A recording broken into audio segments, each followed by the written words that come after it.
Protection के लिए, इस्लाम की प्रोटेक्शन के लिए रूहुल्लाह खमीनी जो है वो बाहर निकलता है। एक ऐसा लीडर जो पैदा होता है 1900 में और जिसकी डेथ होती है 1989 में। आज भी ईरान के अंदर जो है वो इसको सुप्रीम लीडर ऑफ ईरान माना जाता है, क्योंकि ये वो लीडर था कि जिसने जो है, नाम याद रखना जरूरी नहीं है, Ayatollah Khomeini, Ayatollah Khomeini, Ayatollah Khomeini, Iranian revolution याद रखना, सुप्रीम लीडर ऑफ ईरान माना जाता है, supreme leader of Iran. Iran के अंदर जितने भी ओहदे आप बाकी देखते हैं, मान लीजिए कि ये सुप्रीम लीडर ऑफ ईरान जो होता है, ये वहां पे हाफिज आसिम मुनीर साहब हैं। ठीक है, सुप्रीम लीडर ऑफ ईरान जो है ये हाफिज आसिम मुनीर साहब हैं। और यानी कि जिस तरह से वो मुल्क व कौम के साथ बेइंतहा मोहब्बत करते हैं, लगन के साथ दिन रात काम करते हैं, मुल्क व कौम की खिदमत करते हैं, वैसे ये सुप्रीम लीडर भी करता है। जैसे हमारे यहाँ जो है वो आसिम साहब दिन रात एक करके जो है वो मुल्क को ऊपर लेके जाने की कोशिश करते हैं, वैसे ही सुप्रीम लीडर हैं। और यही वजह है कि सुप्रीम लीडर जो हैं पाकिस्तान में, तो आपको पता है प्राइम मिनिस्टर के पास सारे इख्तियार होते हैं, लेकिन सुप्रीम लीडर के पास प्राइम मिनिस्टर वाले भी सारे इख्तियार होते हैं, और वहाँ पे बाकी सारे ओहदे वाजिबी से होते हैं। ठीक है, वहाँ पे बाकी सारे ओहदे जो होते हैं वो वाजिबी से होता है। ये कुछ ईरान के बारे में कहानी। सो ईरान में हमारे पास एक बगावत आती है, लेकिन ईरान तो हमारा दोस्त था, हमने तो बड़ी अच्छे से जो है वो इसके साथ ताल्लुकात बनाए थे। आपकी दफा दुनिया सोच में पड़ जाती है। दुनिया सोच में क्यों पड़ जाती है कि ईरान जो है वो, अब ईरान के अंदर इस्लामिक गवर्नमेंट आ गई है। मान लो जैसे अभी हमारे पास जो है वो तालिबान को रिकॉग्निशन का मसला है, तालिबान मारे मारे फिरते हैं कि हमें रिकॉग्नाइज कर लिया जाए। पाकिस्तान पहला मुल्क था जिसने बड़ी तेजी से जो है वो ईरान को, इस्लामिक रिपब्लिक ऑफ ईरान को रिकॉग्नाइज किया। जब ईरान इस्लामिक बना, इसको रिकॉग्नाइज करने वाला पाकिस्तान वो मुल्क बन गया जो कि इब्तदाई ममालिक में से था। आखिरी बादशाह को बाहर निकाल दिया जाता है, और अब की दफा ये ताल्लुकात जो हैं वो हमारे पास आगे बढ़ते हैं। पहलवी डेंसिटी के बाद जो है, अब हमारे पास आ जाते हैं, ये थोड़ा सा हम ऊपर करते हैं, सोवियत अफगान वार। सोवियत अफगान वार, जब मैं सोवियत अफगान वार की बात करता हूं तो आपके जहन में कुछ साल आने चाहिए। सोवियत यूनियन आप जानते हैं अफगानिस्तान के अंदर साल 1979 के अंदर दाखिल हुआ था, 1979 के अंदर आया था। 1979 के अंदर जो है वो सोवियत यूनियन दाखिल होता है और तबाही मचा के रखता था। सोवियत अफगानिस्तान वॉर जो है ये वो वॉर थी जिसने सोवियत यूनियन को तोड़ के रख दिया था। टू बी वेरी स्पेसिफिक, दिसंबर का वो बदकिस्मत महीना था जब ये सोवियत यूनियन यहाँ पे आता है। बात है 24 दिसंबर 1979 की, और ये खत्म होती है जंग इसकी 15 फरवरी को 1989, 1989 में ये जंग खत्म हो जाती है। अफगानिस्तान, नतीजा कौन जीतता है? पाकिस्तान। पाकिस्तान किनको जो है वो जितवाता है? तालिबान को। ये वही तालिबान है जिनके आने पे हम सबसे ज्यादा खुश थे। ये वही तालिबान है जिनसे हम तवक्का करते थे कि ये हमें बहुत सपोर्ट करेंगे, और ये वही तालिबान है जिनसे अब जो है वो हम हर दूसरे दिन ये कहते हैं, खबरदार दहशतगर्दी बंद कर दो। सो हमारे पास पाकिस्तान, सऊदीया, United States, United Kingdom, Germany, ये सारे के सारे ममालिक सपोर्ट कर रहे थे सिर्फ सोवियत यूनियन को तोड़ने के लिए। और हमारे पास ईरान भी हमारे साथ। सो ये हमारे पास है सोवियत अफगान वार। ईरान जो है इसने मदद की। ईरान ने पाकिस्तान के जो मुजाहिदीन थे जो अफगानिस्तान में जंग लड़ रहे थे, किराए के फौजी थे, ईरान ने भी उनकी मदद की। जो अफगान मुजाहिदीन के नाम से जाने जाते हैं, अफगान मुजाहिदीन, ये वो मुजाहिदीन हैं जो नाम के इस्लामी हैं, जो रेबल हैं, जो लड़ते हैं अफगानिस्तान की गवर्नमेंट की तरफ से और अफगानिस्तान की गवर्नमेंट के लिए कि तालिबान की जो है वो हुकूमत आएगी। सो उनकी मदद की जाती है। ये मदद हमें बड़ी महंगी पड़ती है, बड़ी महंगी पड़ती है, और हम इसका खमियाजा अभी तक भुगत रहे हैं। पाकिस्तान जो है, पाकिस्तान ने भी ईरान को बदले में बहुत से मौकों पे सपोर्ट किया। जैसे अगर हम बात कर सकें तो पाकिस्तान ने जो है वो ईरान इराक फोर्स के अंदर जब सपोर्ट किया। जी जी जी जी, ये वही टीटीपी जो है वो इन्हीं का बिखरा हुआ भाई है। ईरान हमारी इतनी मदद करता है तो हमने भी ईरान की मदद करने की कोशिश की जब ईरान और इराक का जो है वो झगड़ा होता है, जंग होती है। सो वो भी हम देखेंगे। पाकिस्तान ने जो है तालिबान को कैसे सपोर्ट किया ये आप सभी जानता हैं। इवन 1992 से 1996 के अंदर भी जो है वो हमने उन्हें सपोर्ट किया, जिसे हम थर्ड अफगान सिविल वॉर कहते हैं। अब की दफा ईरान जो है वो इस चीज के खिलाफ था कि आप इसको इतना सपोर्ट नहीं करें। वो ये समझता था कि अगर तालिबान इसको कंट्रोल करते हैं तो ये जंग कभी खत्म नहीं होगी। ईरान इस नौयत को, इस सिचुएशन को बड़े करीब से समझ चुका था। ईरान को लगता था कि हमने इब्तदा में ठीक है सोवियत यूनियन को तोड़ने के लिए और भगाने के लिए ये काम किया, लेकिन मुझे नहीं लगता कि हमें तालिबान को मजीद सपोर्ट करना चाहिए। खैर, पाकिस्तान ईरान की बात नहीं मानता। कहानी में 9/11 आ जाता है, सितंबर 11 के अटैक्स। अगर किसी को नहीं पता तो मैं आपको याद करवा दूं, सितंबर 11 के अटैक्स को हम 9/11 भी कहते हैं। जब मैं 9/11 कहता हूं तो इसका मतलब यह है कि 19 के करीब दहशतगर्द थे, 19 टेररिस्ट वो थे कि जिन्होंने कुछ प्लेन्स को हाईजैक किया था। To be very specific, 4 planes जो हैं उन्हें हाईजैक किया था। कौन से प्लेन? Commercial airlines. कंट्री किसकी थी? ये हमारे पास अमेरिका कंट्री। पहला प्लेन जो न्यू इंग्लैंड से उड़ना था, दूसरा जो मिड अटलांटिक से उड़ना था, तीसरा जो ईस्ट कोस्ट से उड़ना था कैलिफोर्निया की तरफ। ये हाईजैकर्स थे जिन्होंने उन तैयारों को टकराया था twin towers of world trade centre in New York, जो दुनिया के 5 बुलंद तरीन इमारतों में से उस वक्त 2 इमारतें। और अगला इरादा था वाशिंगटन डीसी में अटैक करने का, दुनिया के सबसे पावरफुल मुल्क। 9/11 के इंसिडेंट ने 3,000 अमेरिकन लोगों की जान ले ली थी। और अमेरिका ने उसके बाद एक जंग का ऐलान कर दिया था जिसका नाम वॉर ऑन टेरर है। War and terror. अमेरिका ने वॉर एंड टेरर को बल्कि GOWT यानी कि ग्लोबल वॉर ऑन टेरर का नाम भी दे दिया। GWOT, global war on terror. मकसद ये है कि हम बदला लेने की कोशिश करेंगे। दहशतगर्द जहां जहां पे भी हैं, वो अलकायदा है, वो इस्लामिक स्टेट हैं, और ममालिक को उन्होंने वार्निंग दी कि या हमारे साथ हो या तुम हमारे खिलाफ हो। और ये ममालिक अमेरिका के साथ हैं। सो हम लोग समझने की कोशिश कर रहे हैं ईरान पाकिस्तान रिलेशनशिप। सो हम अपने टॉपिक में वापस आ जाएंगे और थोड़ी सी डिटेल से मैं आपको बताऊंगा इन चीज़ों की, तो जो आपके लिए नेक्स्ट अंडरस्टैंडिंग जो टॉपिक्स को समझने के लिए जरूरी होगी। Seeking peace and prosperity. Pakistan ने बड़ा अहम किरदार अदा करने की कोशिश की है ईरान और सऊदीया के अंदर जो है वो प्रॉक्सी कन्फ्लिक्ट। ईरान शियाइज्म जो है वो यहाँ पे है, और सऊदी जो है वो आपको पता है अहले हदीस, और सुन्नी जो है वो मुस्लिम है। तो वो ईरान और सऊदीया जो है वो इनकी आपस में बहुत लगती है। ईरान जो है उसने पाकिस्तान का न सिर्फ शुक्रिया अदा किया, बल्कि पाकिस्तान जो है वो उसे कहा कि मैं सी पैक को भी ज्वाइन करना चाहता हूँ। मैं यहाँ पे ये भी बता दूं कि 2 मुस्लिम ममालिक हैं, ईरान है और सऊदी अरेबिया है, कि जिनके दरमियान ये मामला बिगड़ते रहते हैं। ये मुख्तलिफ कंट्रीज जो हैं, जैसे सऊदी अरेबिया है, वो मुख्तलिफ सिविल वॉर्स में सपोर्ट करता है। सो ईरान और सऊदीया, इनके मामलात चलते रहते हैं। तो ईरान ने पाकिस्तान से ये भी कहा है कि मैं सी पैक को ज्वाइन करना चाहता हूँ, यानी चाइना पाकिस्तान इकोनॉमिक कॉरिडोर, चीन पाकिस्तान इक्तसादी राहदारी।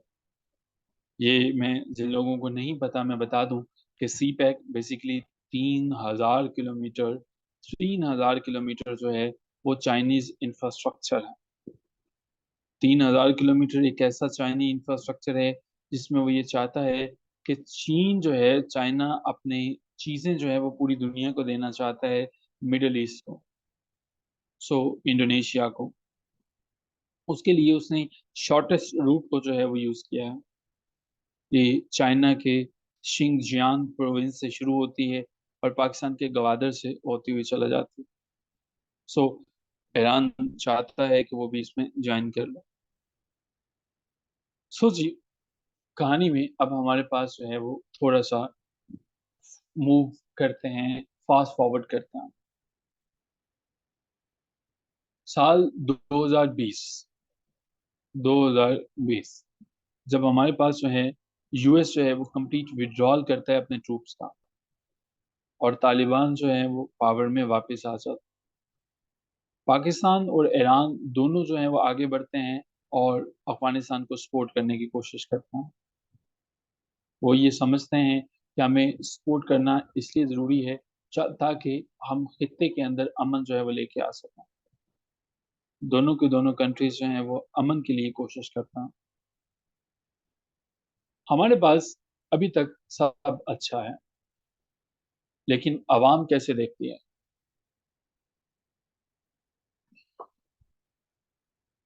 पाकिस्तान की आम आवाम जो है वो ईरान को एक अच्छी कंट्री कंसिडर करती है। ये हमारे पास, मैं नहीं कहता, ये प्यू रिसर्च सेंटर जो है वो हमें बताता है। प्यू रिसर्च सेंटर के पूल्स हमें बताते हैं।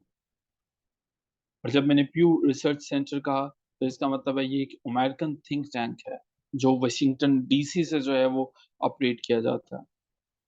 ये एक चैरिटेबल ट्रस्ट है जिसकी चेयर जो है वो रॉबर्ट ग्रोव्स के पास है। इसका रेवेन्यू जो है वो मिलियंस के लिहाज से है। ये एक रिपोर्ट पब्लिश करते हैं और ये बताते हैं कि जनाब पाकिस्तान के अंदर जो है वो ईरान का एक बहुत अच्छा इंप्रेशन जो है वो लिया जाता है। जो ईरान के सुप्रीम लीडर हैं, आयतुल्ला खमेनी जो है वो supreme leader of Iran, ayatollah Khamenei जो है, ये इनका एक बड़ा अच्छा जो है मुकाम है ईरान के अंदर। अभी जो है सुप्रीम लीडर जो है ईरान के अंदर हैं, उनका नाम अली खमेनी है। अली खमेनी इनका नाम है। 1989 में पहले वाले यानी आयतुल्ला खमेनी के बाद से जो है वो ये बनते हैं। और ये इनकी जो है वो इनकी उम्र पूरी होने तक ये ओहदे पे फायज रहते हैं। ईरान के अंदर करता धरता लीडर जो है वो हमारे पास सुप्रीम लीडर होता है। एक इसके ऊपर मूक मूवी डिक्टेटर के नाम से भी बनी हुई है और उसके अंदर भी सुप्रीम लीडर जो है वो करते हैं। हाफिज आसिफ आसिम मुनीर कौन है? अल्लाह अकबर कबीरा। आपने ना वीगो मंगवा के छोड़ना है। हाफिज आसिम मुनीर कौन है या आसिफ मुनीर कौन है? मुझे तो पता नहीं है कि वो कौन है। किसी और को पता है तो वो बताएं इन्हें। आसिम मुनीर कौन है? जी, सवाल है। मैंने आसिम मुनीर कहा था, लेकिन मैं उनका नाम बड़े इज्जत और एहतराम और अदब से लेता हूँ। वो हमारे बड़े हैं और मैं नहीं समझता कि बगैर वजू के मैं उनका नाम ले सकता हूँ। आसिम मुनीर साहब जो हैं वो कौन है? ये आसिम मुनीर है कौन? आसिम मुनीर सुप्रीम लीडर हैं। आसिम मुनीर जो है वो अगर चाहें तो अभी मुस्फिरा को गायब कर दें। मुस्फिरा जो है वो क्लास अटेंड ही नहीं कर सकेंगे। आपने गूगल पे ना लिखना है क्लास के बाद कि हु इज सैयद हाफिज आसिम मुनीर, ठीक है? आई थिंक आपको पता चलेगा। बहुत अच्छे इंसान हैं, हाफिज हैं। सोन हलवा भी बनाते हैं, बर्फी भी बनाते हैं, चीजें बेचते भी हैं, ऑनलाइन इनका डिलीवरी का काम है। जी, पाकिस्तान के सुप्रीम लीडर जो हैं वो वही हैं। पाकिस्तान के अंदर भी एक सुप्रीम लीडर है। सुप्रीम लीडर से मतलब ये जिनके पास ताकत है, हेड ऑफ द स्टेट है वो, ठीक है? ईरान के अंदर ना armed forces, judiciary, state television, सब के सब जो है वो इसके अंडर होते हैं, सुप्रीम लीडर के। ये प्रेसिडेंट इनका, ये ऐसे ही है जैसे आप लोगों के प्रेसिडेंट हैं, बस। इनकी जो है वो लाइफ टाइम ऑफिस होल्डर है, ठीक है? लाइफ टाइम ऑफिस होल्डर है। इकोनॉमी को देखना, एनवायरनमेंट को देखना, फॉरेन पॉलिसी को देखना, हर चीज को देखना ये इन लोगों का काम होता है। ठीक है, तो ये सुप्रीम लीडर होते हैं ईरान के अंदर जो है, इनका हेड ऑफ द स्टेट का जो है वो स्टेटस होता है। और मजे की बात यह है कि इन्होंने तब तक जाना होता है जब तक जो है वो इनकी जिंदगी है, कोई इन्हें उतार नहीं सकता। हमारे चीफ ऑफ आर्मी स्टाफ हैं, मुस्फिरा आमिर साहब ने लिखा, ये आसिम मुनीर साहब जो हैं वो चीफ ऑफ आर्मी स्टाफ हैं, और पाकिस्तान के अंदर जो सबसे ताकतवर इदारा है वो आ, वो हमारे प्राइम मिनिस्टर साहब का इदारा है। लेकिन ये आपने ना गूगल से भी पूछना कि कौन है। अच्छा जी, सुप्रीम लीडर जो है वो हमारे पास है जी ईरान के ये।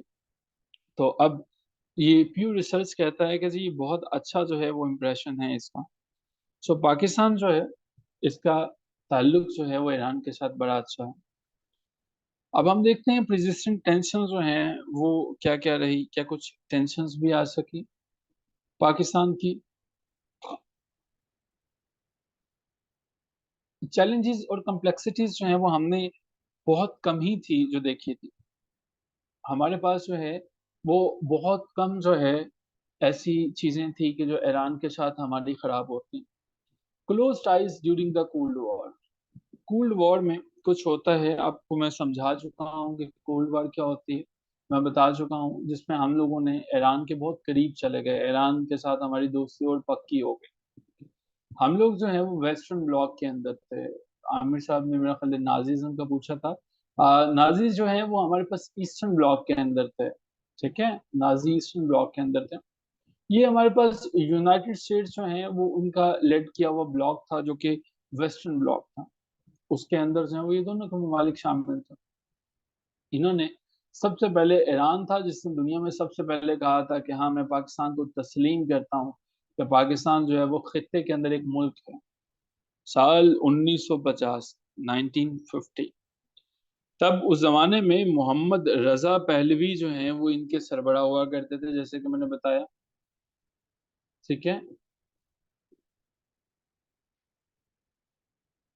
जी जी, आमिर साहब बिल्कुल ठीक कह रहे हैं। मोहम्मद रजा पहलवी जो हैं वो ईरान के लीडर थे। वो पहले हेड ऑफ द स्टेट थे जिन्होंने पाकिस्तान के अंदर आए। ठीक है, मार्च 1950 में पाकिस्तान के अंदर जो है वो ये आता। 1947 से ऑनवर्ड्स जो है मोहम्मद रजा पहलवी जो है, यार आमिर मैं ना अभी इस टॉपिक पे बात करना नहीं चाह रहा हूँ। It will take some time, अगर आप मुझे इजाजत दें तो मैं इसे कल डिटेल से एक्सप्लेन करूँ, बिकॉज ये आपको तो समझ में आ जाएगी लेकिन बाकी जो 9-10 लोग हैं वो कंफ्यूज हो जाएंगे कि मैं क्या बता रहा हूँ। ठीक है, नाजीज्म ब्लॉक और फिर जो है वो बाकी चीजें, मैं इसे ना विलिंगली अवॉइड कर रहा हूँ ताकि फिर ना कुछ मुझे मैसेज आते हैं कि चीजें काफी कॉम्प्लिकेटेड हो गई हैं। तो मैंने स्टेप बाय स्टेप अगर चलता हूँ तो फिर आसान हो जाएगा बाकियों के लिए। तो मैं ये चाह रहा हूँ कि बाकियों को मैं ना साथ लेके चलूँ, तो प्लीज अगर आप मुझे इजाजत दें मैं कल इसको ना एक्सप्लेन कर सकता हूँ। सो जी, हमारे पास जो है पहलवी साहब तशरीफ लाते हैं यहाँ पे, और ये पहला स्टेट विजिट होता है, ऑफिशियल स्टेट विजिट जो है। इमेजिन कीजिए कि यहाँ से हमारे जो रिलेशनशिप्स हैं इनके साथ मजीद बेहतर हो रहा है। और तो और हम एक दोस्ती की ट्रीटी जो है वो उसको भी साइन करते हैं। हमारे वजीर आजम शायद पाकिस्तान के इंतहाई सिंसियर जो हैं वजीर आजम नवाबजादा लियाकत अली खान और मोहम्मद रजा पहलवी के दरमियान जो है वो एक दोस्ती की ट्रीटी जो है वो साइन की जाती है। और दोस्ती की ये ट्रीटी जो है, ये इस ट्रीटी के अंदर कुछ चीज़ें शामिल हैं कि ईरान पाकिस्तान को सपोर्ट करेगा, पाकिस्तान ईरान को सपोर्ट करेगा। हम इंडियन गवर्नमेंट के खिलाफ जो है वो चीज़ों को कभी नहीं तस्लीम करेंगे। इंडियन गवर्नमेंट की चीज़ों को पाकिस्तान के खिलाफ कभी तस्लीम नहीं करेंगे। मानो जियो पोलिटिकल सिग्निफिकेंस के पाकिस्तान को जहां पे हमारी जरूरत पड़ी हम आप लोगों के साथ। इंडिया ने जब ये देखा तो इंडिया ने इजिप्ट के प्रेसिडेंट जमाल अब्दुल नासिर जो हैं उनको सपोर्ट करना शुरू कर दिया। दरअसल इजिप्ट उन दिनों सऊदी अरेबिया का हामी हुआ करता था, यानी इजिप्ट ने जो है वो सऊदी अरब के ब्लॉक को ज्वाइन कर लिया और ईरान की सऊदीया के साथ ठीक ठाक लगा करती थी। एक इंसिडेंट भी हुआ था, मक्का मुकरमा में ईरान के बहुत ज्यादा हाजियों को मार दिया गया था। वो इंसिडेंट भी हम देखेंगे। सऊदीया और ईरान के दरमियान इंसिडेंट्स बहुत बहुत ज्यादा हुए, बड़े बिगड़ गए था। मुख्तलिफ जंगों में इन दोनों ममालिक ने जो है वो एक दूसरे के खिलाफ प्रॉक्सी वॉर्स लड़ी। अब की दफा हमारे पास जो है वो एक ट्रीटी ऑफ फ्रेंडशिप हमारे लेवल पे साइन हो जाती है। इसके अलावा हम लोगों ने ईरान को हर तरह से जो है वो सपोर्ट करने की कोशिश की, और ईरान ने भी जो है वो हमें सपोर्ट करने की कोशिश की। आप कोई भी इंसिडेंट देख लीजिए कि हमने जो है वो ईरान को मोस्ट फेवर्ड नेशन का स्टेटस दे दिया। एमएफएन, मोस्ट फेवर्ड नेशन का स्टेटस होता क्या है? एमएफएन, याद रखिएगा, इंटरनेशनल इकोनॉमिक रिलेशनशिप के अंदर मोस्ट फेवर्ड नेशन का मतलब ये होता है कि जिसमें एक रियासत दूसरी रियासत से ये मुआहदा करती है कि मैं तुम्हें मोस्ट फेवर्ड नेशन का दर्जा दूं। यानी तुम्हारी जहां पे भी चीजें आएंगी, अगर पाकिस्तान से कोई सामान मेरी कंट्री में आता है और मोस्ट फेवर्ड नेशन का स्टेटस मिला हुआ है, तो मेरे टैरिफ जो हैं वो अगर बाकियों के लिए 100 रुपया मैं लेता हूँ तो तुम लोगों से मैं 20 रुपए लूंगा, क्योंकि तुम मोस्ट फेवर्ड नेशन। मैं बाकी लोगों को अगर ये कहता हूँ कि आप लोग जो हैं वो मेरे मुल्क के अंदर गंदम के 10 ट्रक बेच सकते हैं, आप लोगों को इजाजत होगी कि आप 100 ट्रक बेच देना। सो ये मोस्ट फेवर्ड नेशन है। कोई भी मुल्क अपने अंदर इंपोर्ट को इनकरेज नहीं करता। इंपोर्ट का मतलब है आप पैसे दे के बाहर से चीजें खरीदते हो।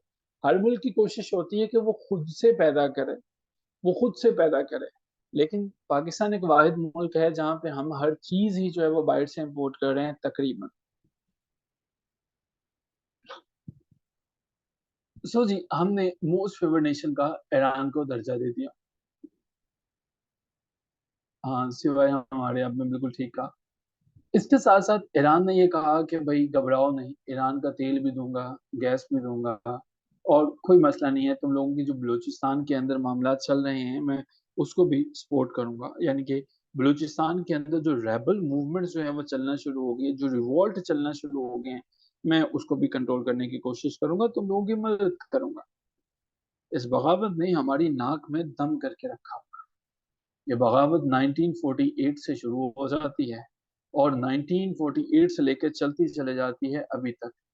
इस बगावत की बड़ी वजह यह है कि हम लोगों ने उन लोगों को कभी अपनाया ही नहीं। ये एक ऐसी हकीकत है जिसको हम कभी भी इग्नोर नहीं कर सकते हैं शायद, और इसमें बलूचिस्तान के लोगों का भी बहुत बड़ा हाथ होगा।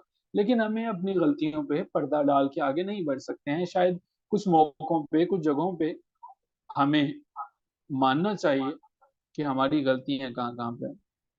सो जी, सेंटो के बारे में मैं ऑलरेडी बता चुका हूँ। ईरान, पाकिस्तान, टर्की जो हैं, इन्होंने ये हमारे पास यूएसएसआर के खिलाफ सेंटो को ज्वाइन किया।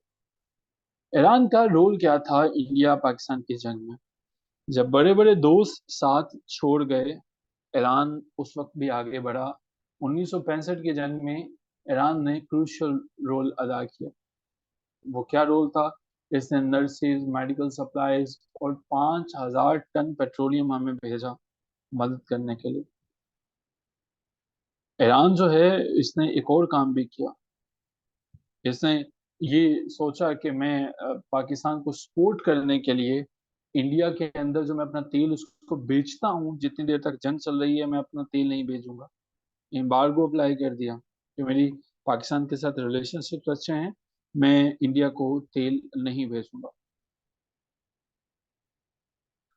इंडियन गवर्नमेंट ने ये बड़ा इस चीज पे माइंड किया कि ईरान ने बिला वजह पाकिस्तान को सपोर्ट किया है, कि हम दोनों रियासतों का मामला है, ईरान को इतनी साइड नहीं लेनी चाहिए। लेकिन फिर भी जो है वो ईरान एक ऐसा पर्सन था, एक ऐसा स्टेट है जिसने खुल खिला के सपोर्ट किया। जब हमारे पास 1971 की वॉर होती है, ये हमें तब भी सपोर्ट करता है। 1971 की वॉर, मिलिट्री सप्लाईज देता है, इक्विपमेंट देता है, और कोशिश करता है पाकिस्तान को सपोर्ट करने की। ये ईरान ही था कि हम लोगों ने बड़ी मेहनत से जो है वो F-86 जो है वो बनाए, यानी नॉर्थ अमेरिकन F-86 जो है वो बनाए। और वो क्या था?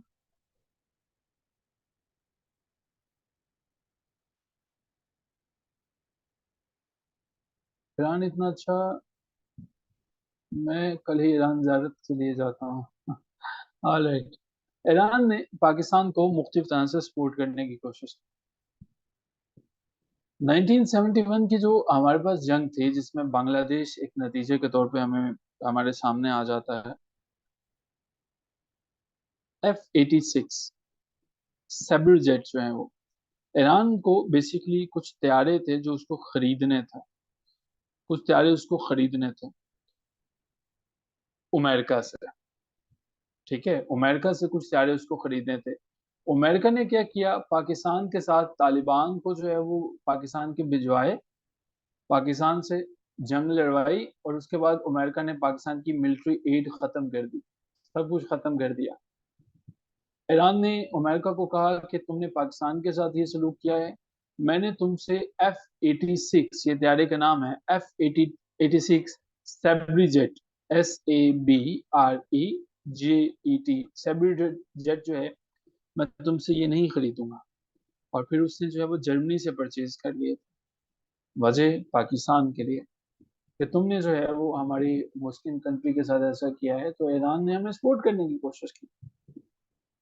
ईरान जो है वो एक ऐसा हमारे पास कंट्री रहा जिसने 1971 के अंदर भी खुल खिला के हमें सपोर्ट किया, मिलिट्री इक्विपमेंट्स भी प्रोवाइड किए, और कोशिश की कि जहाँ जहाँ पे हमें इंटरनेशनल फ्रंट्स पे ज़रूरत है ये बताने की कि इंडिया ने गलत किया 1971 की वॉर में, उसमें भी ईरान पेश पेश था।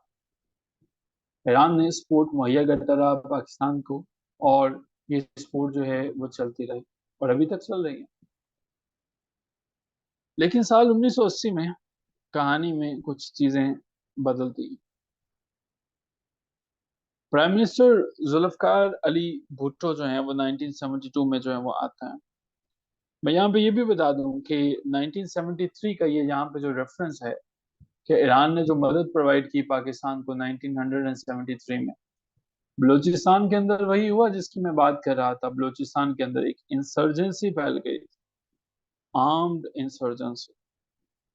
1970 में बलूचिस्तान में जो है वो एक मिलिट्री कॉन्फ्लिक्ट का शिकार हो गया था। पाकिस्तान आर्मी और बलूचिस्तान के अंदर खुले में जो है वो जंग टाइप की चीजें जो है वो छिड़ गई। 1973 से 1970 तक ये चीजें, 1973 से 1978 तक चलती हैं। ये मैं आपको यहाँ पे समझा दूं, तो पाकिस्तान के अंदर ये 1973 में होने वाली बलूचिस्तान के अंदर जो बगावत थी, वो ऐसा नहीं था कि वो सीधे सीधे सिर्फ बलूची ही थे, इनके पीछे कुछ कंट्रीज थे।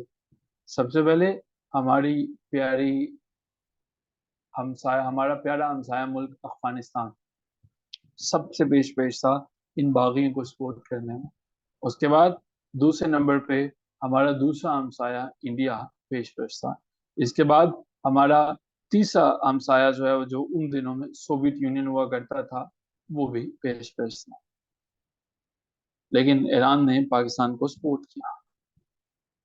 अब की दफा हमारे पास जो है वो कुछ और चीजें जो है वो चलती हैं। उस वक्त की जो गवर्नमेंट थी 1972 में, वो जुल्फकार अली भुट्टो की थी। जुल्फकार अली भुट्टो जो है वो, उन्होंने भी ईरान को विजिट किया था। और आपको शायद ये जान के खुशी होगी, ईरान एक ऐसा मुल्क है जहाँ पे मोहम्मद अली जिन्ना जो हैं, उनके नाम की तस्वीर जो है, उनकी टिकट चलते रही है पोस्टेज स्टैंप के तौर पर। पाकिस्तान फाउंडर मोहम्मद अली जिन्ना जो हैं वो, इनकी टिकट पोस्टेज स्टैंप जो है वो ईरान के अंदर चलते रहे। आप इसे गूगल कर सकते हैं बात, कि ईरान ने ऑनर किया पाकिस्तान के जो हैं, जो फाउंडर थे उनका। इसके अलावा ईरान ने जब ये बगावत और बाकी मामला चल रहे थे, ईरान ने खुल खुल खिला के पाकिस्तान को कहा कि भाई अगर तुम्हें कोई डेवलपमेंट एड चाहिए तो बताओ, तेल गैस कुछ भी चाहिए मैं दे सकता हूँ। सो 1960 से 1970 के दरमियान ईरान ने 1960 से 1970 में पाकिस्तान को बहुत बड़ा सपोर्ट किया, जितना हो सकता है। साल 1980 के अंदर जो है वो कहानी कुछ बदलती है। हम जानते हैं कि साल में अब की दफा पाकिस्तान के अंदर दो तरह से जो है हम लोग आबाद हैं। एक हमारे पास शिया हैं और दूसरे हमारे पास सुन्नी हैं। अब आपको पता है कि शिया और सुन्नी एक दूसरे के कितनी मोहब्बत करते हैं, ये हम सब में से किसी से भी ढकी छुपी नहीं। कत्ल कर देते हैं एक दूसरे को। हजारा कम्युनिटी पाकिस्तान में कत्ल हो जाती है सिर्फ मसलक की वजह से, और एक जमाने तक लोग जो हैं वो फिरका पूछ के गर्दनें काट दिया करते थे। पाकिस्तान के अंदर जो शियाइज्म थे, अब शिया कम्युनिटी जो है उनको सपोर्ट करता है ईरान, और जो सुन्नी कम्युनिटी है उनको सपोर्ट करता है सऊदी अरेबिया। पाकिस्तान जो है वो इस सेक्टेरियन टेंशन्स की वजह से बड़ा शिकार रहा, एक तजब्बुब का शिकार रहा, एक कंफ्यूजन का शिकार रहा कि मैं करूं तो करूं क्या। साल 1980 1980 जो है, इसमें ये तनाज़ा जो है वो जोर पकड़ जाता है। उन दिनों हाफिज मुफ्ती जनरल मोहम्मद जियाउल हक साहब जो हैं वो हुआ करते थे मिलिट्री डिक्टेटरशिप में। सो ईरान और सऊदी अरेबिया दोनों ने पाकिस्तान को इस्तेमाल करना शुरू कर दिया एक बैटल ग्राउंड के तौर पर। पाकिस्तान को लगता था पाकिस्तान के अंदर जो देवबंदी तालिबान थे वो सपोर्ट करते थे सुन्नीइज्म को, और इसी तरह से ईरान सपोर्ट करता था शियाइज्म को। अब की दफा जो है पाकिस्तान एक बैटल ग्राउंड के तौर पर यूज किया जाता है। ये हमारे पास थोड़ी सी टेंशन जो है वो पैदा होती है पाकिस्तान और ईरान के दरमियान। ईरान के अंदर जो रेवोल्यूशन होती है, जो मैंने अर्ज किया था आपको, जो ईरान की रेवोल्यूशन है, असल में रिलेशनशिप उसके बाद मजीद गहरे हो जाते हैं। देखिए ईरान के अंदर जो रेवोल्यूशन का साल मैंने बताया, वो मुझे बताएंगे कौन सा वाला जो ईयर मैंने बताया कि इस साल जो है वो ईरान के अंदर रेवोल्यूशन होती है, कौन से साल रेवोल्यूशन होती है?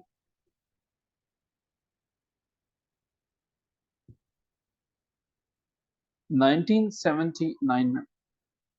और हाफिज मोहम्मद जियाउल हक साहब कब आते हैं? जियाउल हक साहब पाकिस्तान में कब तशरीफ लाते हैं? जियाउल हक साहब कब जो है वो तशरीफ लाते हैं, मार्शाल्लाह कब लगता है? मोहम्मद जियाउल हक, ये पाकिस्तान के छठे प्रेसिडेंट थे। 1978 से जो है वो ये गवर्नमेंट को संभालते हैं। छठे जो है वो हमारे पास हैं। अच्छा जी, सो 1978 से जो है वो ये मौजूद हैं। और 1978 में भुट्टो की हुकूमत जो होती है वो खत्म कर दी जाती है, सिविलियन गवर्नमेंट को टाटा बाय बाय कर दिया जाता है, और मोहम्मद जियाउल हक साहब पाकिस्तान के अंदर आ जाते हैं। इसके बाद कुछ ही देर के बाद ईरान के अंदर ईरानियन रेवोल्यूशन हो जाती है, जो मैंने आपको बताया, और जिसमें शाह ऑफ ईरान को निकाल दिया जाता है। दोनों ममालिक के अंदर जो गवर्नमेंट है, जो सिस्टम है, वो तब्दील हो जाता है। एक जो है वो लिबरलिज्म से थियोक्रेटिक स्टेट बन जाता है, और दूसरा भी हमारे पास मजहब की एक ऐसी ग्रुप में आ जाता है जो सती होती है, जो कि बस बड़ाए नाम की होती है। जियाउल हक अंदरूनी जिंदगी में बड़े मॉडर्न हुआ करते थे। मोहम्मद जियाउल हक जो है वो, इनका ज्यादातर टाइम जो है वो प्रेसिडेंट हाउस के अंदर जो है वो मुख्तलिफ किस्म की अयाशियों में गुजरा करता था। अगर मैंने आंखों देखा, रशीद अहमद की किताब है, उसको हम पढ़ सकें तो हमें पता चलेगा कि जियाउल हक साहब जो हैं वो इतने ही इस्लाम को फॉलो किया करते थे जितने कि शायद आज के दौर में आप मुख्तलिफ लोगों को देख पाए, जनरल रानी। और सो प्रेसिडेंट हाउस के अंदर हर वो प्रोस्टिट्यूशन का रास्ता मिलता था, पता मिलता था, जो शायद के किसी जमाने के अंदर किसी को वैसे उसका इल्म ही ना होता। सो लिमिटेड हलकों के अंदर जो है वो ऐसी ऐसी एक्टिविटीज होना शुरू हो गई, जो कि जियाउल हक साहब के बड़े मरऊब जो है वो चीजें थी, जो बड़ी पसंद किया करते थे। और आम आवाम के लिए उन्होंने पूरे का पूरा निज़ाम इस तरह इतना सफोकेट कर दिया कि जिससे पाकिस्तान के मसाइल पे इंतहा भर गए। मदरसों की भरमार कर दी गई। क्या ही अच्छा होता ये मदरसे जो हैं वो रेगुलेट किए जाते, ये हमारे बच्चों की ब्रेन वॉशिंग करने की बजाय उन बच्चों को तालीम देते, उन्हें वो इस्लाम सिखाते जो सरवर कायनात हज़रत मोहम्मद सल्लल्लाहु अलैहि वसल्लम ने तबलीग की, वो लेके आए। यहाँ पे इस्लाम का डेट्रियोटिक वर्जन दिया गया, एक ऐसा वर्जन ताकि इन बच्चों को, मासूम लोगों को हम इस्तेमाल कर सकें अफगानिस्तान के अंदर, और हमने ऐसा किया। अफगानिस्तान में इन बच्चों को मरवाया और इनके इवज जो हैं वो हमने पैसे रिसीव किए, हमने डॉलर जो हैं वो लिए। डॉलर्स लेने के साथ पाकिस्तान में एक और कल्चर हमने इंट्रोड्यूस करवा दिया और वो था क्लाशनकोव कल्चर। सीधा सीधा इन मदरसों को चूंकि बनाया ही इस मकसद के लिए गया था कि ये इस्लाम की खिदमत के लिए नहीं, वो इस्लाम का नाम यूज कर रहे हैं और हम लोग जो है वो अफगानिस्तान के अंदर बेसिकली यूएसएसआर जो है वो उसको हराने के चक्रों में है ताकि हमें डॉलर मिले। और इसी काम को जो है वो हमारे जियाउल हक साहब जो है वो परफॉर्म कर रहे हैं। पाकिस्तान उसके बाद कभी नहीं संभल सका। हम कभी तहरीक तालिबान पाकिस्तान टीटीपी से कभी बाहर नहीं निकल सके। ये उन्हीं मदरसों के प्रोडक्ट हैं। ये वही लोग हैं जिनको इस्लाम का वर्जन वो सिखाया जाता है कि तुम अपने हकूक के लिए, अपनी हुकूमत बनाने के लिए, इस्लामी निज़ाम के लिए सिविलियन जो हैं वो उनको कत्ल कर दो, बम धमाकों से उड़ा दो। जो इस्लाम कभी दर्श नहीं देता है कि किसी की भी जान ली जाए। सो अब की दफा हमारे पास कुछ ऐसी सिचुएशन जो है वो होना शुरू हो जाती है। सदियाउल हक साहब पाकिस्तान के अंदर आ जाते हैं और जुल्फकार अली भुट्टो जो है हमारे पास उनको निकाल दिया जाता है। ये जुल्फकार अली भुट्टो ही था आपके लिए, क्योंकि आप सीएसएस के सब एस्पिरेंट्स हैं जिन्होंने सीएसपी की जो है वो जान निकाल दी थी। सिविल सर्विसेज को अगर किसी ने तबाह बर्बाद किया था वो जुल्फकार अली भुट्टो साहब थे। दर हकीकत एक जमाने में ये जुल्फकार अली भुट्टो साहब की रेवोल्यूशन से पहले जब इन्होंने 1973 के अंदर जो है इसको तब्दील किया, उससे पहले एक असिस्टेंट कमिश्नर जो है वो कभी जवाबदेह नहीं होता था किसी भी पॉलिटिशियन को। असिस्टेंट कमिश्नर कभी जवाबदेह नहीं होता था कि वो किसी भी पॉलिटिशियन की कॉल जब रिसीव करे या उसको आंसर दे। उसको पॉलिटिकल इम्यूनिटी हासिल हुआ करती थी। उसको असिस्टेंट कमिश्नर को ना तो उसके ओहदे से हटाया जा सकता था, डिप्टी कमिश्नर भी नहीं हटा सकता था।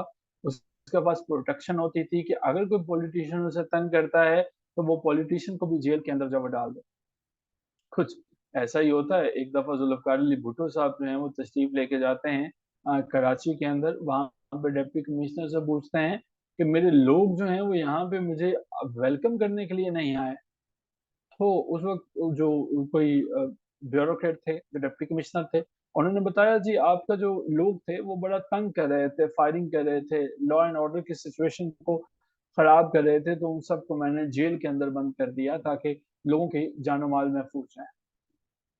उसके बाद से जुल्फकार अली भुट्टो साहब ने सिविल सर्विसेज को खत्म कर दिया। इससे पहले डिस्ट्रिक्ट मैनेजमेंट ग्रुप हुआ करता था जिसे आप पाकिस्तान एडमिनिस्ट्रेटिव सर्विसेज के नाम से जानते हैं। ये ग्रुप जो है वो इनकी ट्रेनिंग अलहदा होती थी। पुलिस सर्विसेज ऑफ पाकिस्तान इनकी ट्रेनिंग अलहदा होती थी। फॉरेन सर्विसेज ऑफ पाकिस्तान इनकी ट्रेनिंग अलहदा होती थी।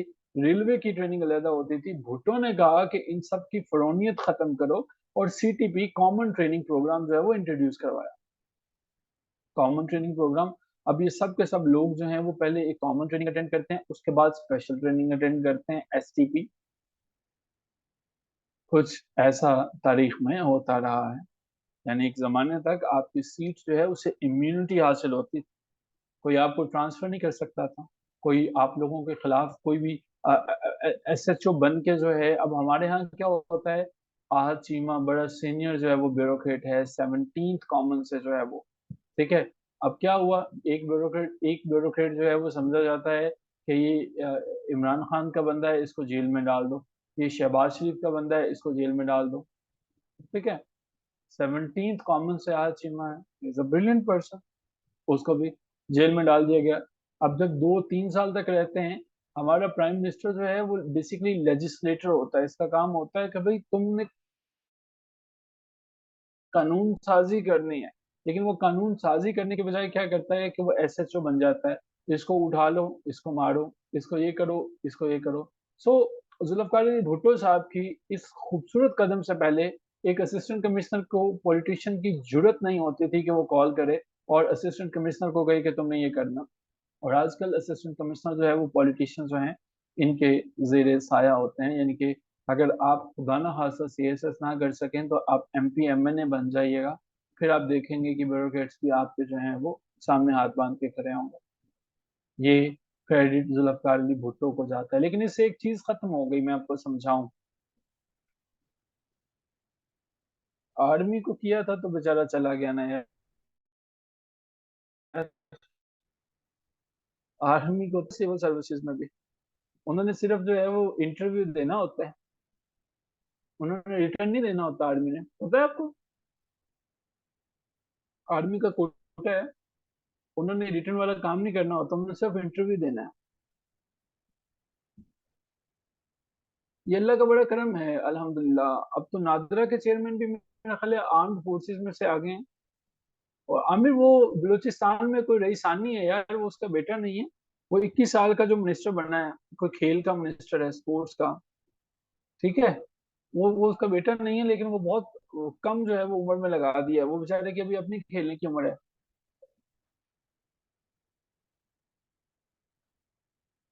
तो कल मैं देख रहा था कि मैं चूंकि सरसरी देखा था, मुझे लगा उसका बेटा है, किसी ने गलत देखा था।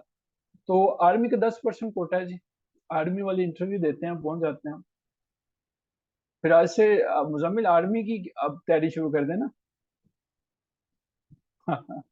ठीक है। कैप्टन ही डीसी हुए हैं, जी जी।